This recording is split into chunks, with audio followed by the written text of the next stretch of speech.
बहुत शुक्रिया राजकमल प्रकाशन का।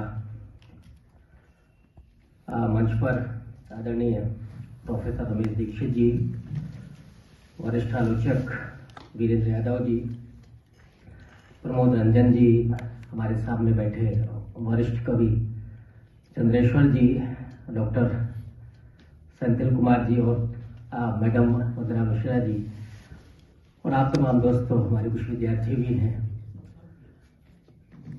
साथियों, आज जिस किताब का लोकार्पण हुआ वो दो किस्तों में है। एक तो ओम प्रकाश वाल्मीकि की प्रतिनिधि कविताओं का संकलन है जिसे राजकमल ने छापा है, और राजकमल समूह के दूसरे राधा कृष्ण की तरफ से ओम प्रकाश वाल्मीकि की संपूर्ण कविताओं का संकलन है। और ये सबसे पहले तो मैं शुक्रिया अदा करूंगा अशोक माहेश्वरी जी का, जिन्होंने मुझे ये दायित्व सौंपा। और इस बीच ये बहुत जल्दी में काम हुआ है। मुझे लगता है सिर्फ 1 महीने के भीतर तमाम कविताओं को पढ़ना और उनको क्रमबद्ध तरीके से लगाना और उसके बाद भूमिकाएं लिखना। ओम प्रकाश वाल्मीकि को मैं पहले से ही, मुझे लगता है हम सब हिंदी के पाठक हैं और कोई भी ऐसा नहीं होगा जो ओम प्रकाश वाल्मीकि से परिचित ना हो। हम सब पढ़ते रहे हैं और उनकी कविताओं की जो तासीर है, जो धार है, जो आग है, उससे हम सब परिचित हैं। 1970 के दशक से ही जो उनके लेखन की शुरुआत हुई, खुद ओम प्रकाश वाल्मीकि ने लिखा कि मेरी शुरुआती जो रचनाएं हैं वो कविताओं के फॉर्म में ही आती हैं। कविताओं से शुरुआत हुई मेरे लेखन की। और मुझे लगता है कि ओम प्रकाश वाल्मीकि बुनियादी तौर पर कवि हैं। बाकी उनकी आत्मकथा जूठन ने जो मकबूलियत हासिल की और दलित साहित्य को जहां पहुंचाया कि वहां से वो सिर्फ भारत में ही नहीं है, हिंदी पट्टी में ही नहीं, बल्कि अंतर्राष्ट्रीय ख्याति जूठन के जरिए ओम प्रकाश वाल्मीकि को मिलती है। अंग्रेजी, स्पेनिश, स्वीडिश और भी कई भाषाओं में, हमारे विदेशी भाषाओं में जूठन का अनुवाद हुआ। भारत की कई भाषाओं में अनुवाद हुआ और उससे ज्यादा महत्वपूर्ण कि भारत के समाज का अध्ययन करने के लिए जो भारत से बाहर तमाम विश्वविद्यालयों में और जो स्वतंत्र लेखक हैं, उन्होंने जूठन को बाकायदा अपने अध्ययन में शामिल किया। जूठन के बाद उसके इर्द गिर्द उनकी कहानियां बहुत फेमस हुई। उनकी आलोचना दृष्टि वो ज्यादातर लोगों ने पढ़ी होगी, लेकिन कविताएं तो आज भी उनकी जिस तरह से लोकप्रिय ही नहीं बल्कि जिस पर वो चोट करती रही हैं, वो सामंतवाद और ब्राह्मणवाद पर, वो आज भी उतना ही प्रासंगिक और उतना ही धारदार नजर आती हैं। ये पिछले वर्ष ही जो बड़ी घटना हुई, पार्लियामेंट के भीतर एक सांसद ने वो 56 शब्दों की कविता पढ़ी, ठाकुर का कुआं, उनके दूसरे संग्रह की पहली कविता है। और मैं समझता हूं कि जो 56 शब्दों की कविता है, उसने इस 56 इंची जो सत्ता है उसके सामने जो चुनौती पेश की है कि उस पार्लियामेंट में, जबकि उन्होंने बहुत स्पष्ट किया था कि उसमें जो ठाकुर शब्द है उसका मतलब जाति से नहीं है, उस प्रवृत्ति से है, लेकिन बावजूद इसके खास करके बिहार से जिस तरह से तमाम उस जाति विशेष के लोगों ने उनकी गर्दन तक उतारने का जो ऐलान किया, वो इस बात को साबित करता है कि जिस सामंतवाद के खिलाफ ओम प्रकाश वाल्मीकि की कविताएं मुठभेड़ करती रही हैं, वो चुनौती कम नहीं हुई है बल्कि और ज्यादा। जो भेदभाव की जो खाई थी वो इस हिंदुत्ववाद के उस राजनीतिक माहौल में और ज्यादा चौड़ी हुई है, उसने और ज्यादा उसको गहरा किया है। और यही वजह है कि अब विमर्श में भी वो तमाम तरह की पाबंदियां, तमाम तरह के वो निषेध और यहां तक कि फिजिकल हमले कि आप कविताएं नहीं पढ़ सकते हैं। ओम प्रकाश वाल्मीकि उस पूरे कुहासे को, उस अंधकार को और उस पूरी जो सत्ता है उसको चीर करके सामने अपने कविताओं के मार्फत समता और स्वतंत्रता का संदेश देते हैं। जिस एस्थेटिक को चेंज किया ओम प्रकाश वाल्मीकि ने, आदिकाल से लेकर के, जो हिंदी में जिसको आदिकाल हम लोग कहते हैं, हमारे बिल्कुल शुरुआती दौर से लेकर के और 1960 के दशक तक जो कविता हो रही थी, उस कविता को ओम प्रकाश वाल्मीकि खारिज करते हुए कहते हैं कि ये विशुद्ध रूप से हिंदूवादी कविता है और इसमें दलितों की कोई भागीदारी ही नहीं है।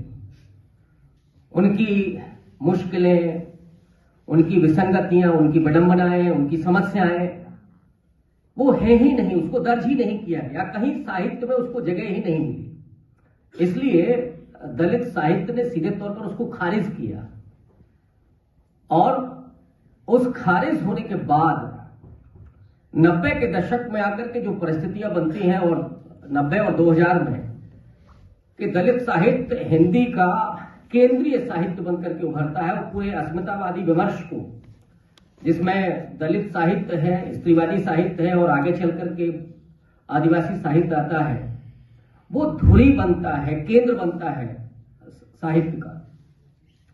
तो ओम प्रकाश वाल्मीकि की कविताओं को जब मैं पढ़ रहा था तो उन तमाम विसंगतियों से गुजरता हूं और अपने इर्द गिर्द उन चीजों को देखता हूं कि इस दौर से बहुत सारे लोग आज आपको मिलेंगे और इसको ओम प्रकाश वाल्मीकि ने भी कई बार कहा कि आज जब आप बात करते हैं, लोग कहते हैं कि अब जाति है कहां, उसकी आप बेवजह बात करते हैं, उसका कुछ है ही नहीं। लेकिन जाति का एहसास उस ओम प्रकाश वाल्मीकि को होता है, या उनका एक व्याख्यान है दिल्ली का, उसमें एक दीपमाला नाम की लड़की जो उनके शेयर करती है, टीचर है, अगर आप उनकी आलोचना को पढ़ेंगे तो उसमें उस वक्तव्य में है कि जोशी मठ जैसे स्थान पर वो महिला अध्यापिका है और बच्चों को जब अपना खाना शेयर करती है तो बच्चे उस दिन तो खा लेते हैं, फिर दूसरे दिन आकर के ये पूछते हैं कि मैडम आपका नाम क्या है, क्योंकि हमारे घर वालों ने पूछा है। तो उसने कहा कि मेरा नाम दीपमाला है। कहा कि नहीं, हम पूरा नाम जानना चाहते हैं। ओम प्रकाश वाल्मीकि का सवाल यह है कि ये जेहन में कौन बिठाता है, किसने उन बच्चों को बताया है कि आपको केवल ब्राह्मण और ठाकुर जाति का ही खाना खाना है, ये कौन बता रहा है? और वो वहां से लेकर के और कहां तक शिक्षण संस्थान पहुंचे हैं। अभी हम लोगों ने 2-3 घटनाएं पिछले वर्ष देखी कि जहां एक मुस्लिम छात्र है तो उसको पिटवाया जाता है क्योंकि वो मुस्लिम है, और कुछ बच्चे एक बच्चे को घेर करके इसलिए पीट रहे हैं क्योंकि वो मुस्लिम है। तो ये जो प्रताड़ना की जो पूरी श्रृंखला है वो अब दलितों से होते हुए वो अब मुसलमानों तक पहुंची है।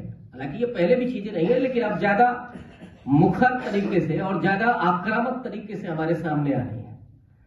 इन विडंबनाओं से लगातार ओम प्रकाश वाल्मीकि की कविताएं मुठभेड़ करती हैं और इसीलिए वो आज और ज्यादा प्रासंगिक हो रही है जब सीधे तौर पर हिंदुत्व का अटैक है। और हिंदुत्व का अटैक मैं इसलिए कह रहा हूं क्योंकि ओम प्रकाश वाल्मीकि के लिए, पूरे दलित साहित्य के लिए प्रेरणा स्रोत डॉक्टर अंबेडकर हैं। ओम प्रकाश वाल्मीकि ने तो बिल्कुल खुले तौर पर कहा है कि दलित चेतना उस 25 दिसंबर 1927 को पैदा होती है जब मनुस्मृति का दहन किया जाता है, और डॉक्टर अंबेडकर ने वो रास्ता तय किया, वो हमें सूत्र दिया। और अंबेडकर 1940 में ही अपनी किताब Pakistan the partition of India में लिख रहे हैं कि एक तो हिंदू कभी एक राष्ट्र हो नहीं सकता क्योंकि वो जातियों में विभाजित है, और विभाजित ही नहीं है, पूरे असमानता पर आधारित है। और अगर हिंदू जैसा कोई राष्ट्र होता है तो वो करोड़ों दलितों के लिए आपदा साबित होगी। इसलिए किसी भी कीमत पर उसे रोका जाना चाहिए।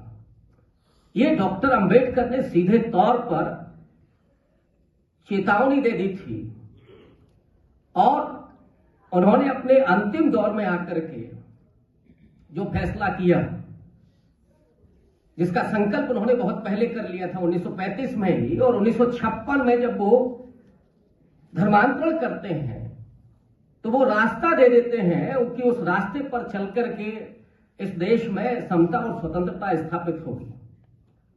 और डॉक्टर अंबेडकर इस बात को कहते हैं कि भारत बुद्धिज्म की तरफ बढ़ेगा, तभी करुणा, मैत्री और बंधुत्व ये भाव पैदा होंगे। और आज भी भले ही इस देश के भीतर हिंदुत्व की बात होती हो, जब प्रधानमंत्री या मुख्यमंत्री बाहर जाते तो यही कहते हैं कि हम बुद्ध के भारत से आए। तो उस बुद्धिज्म को उन्होंने सामने रख दिया था, और इसलिए रख दिया था, बुद्धिज्म को अपनाने के जो 2-3 कारण उन्होंने लिखे हैं। आज जो सबसे महत्वपूर्ण कारण प्रासंगिक है, जिसमें वो ये कहते हैं कि बुद्धिज्म और हिंदुत्व के संघर्ष का एक इतिहास रहा है। एक बार बुद्धिज्म ने हिंदुत्व को पराजित किया है और दूसरी बार वो खुद पराजित हुआ है। और उस चुनौती को वो देख रहे थे कि उस वक्त जो आरएसएस है और जो हिंदू महासभा है और भी रामराज्य परिषद जैसी ताकतें हैं, वो जिस तरह से लोगों के भीतर हिंदू राष्ट्र बनाना है, इस तरह की भावना जो पैदा कर रहे थे, उसे काउंटर करने के लिए डॉक्टर अंबेडकर उस बुद्धिज्म को एक्सेप्ट करते हैं कि अगर आने वाले भविष्य में कभी हिंदुत्व का खतरा बढ़ेगा तो उसका मुकाबला यही बुद्धिज्म करेगा। और आज ये कोई शंका नहीं है, किसी तरह का भ्रम नहीं है कि आज हिंदुत्व की उस सत्ता के सामने सबसे मुखर होकर के वो पूरी हिम्मत के साथ अगर कोई विचारधारा मुकाबला कर रही है तो वो अंबेडकरवाद है।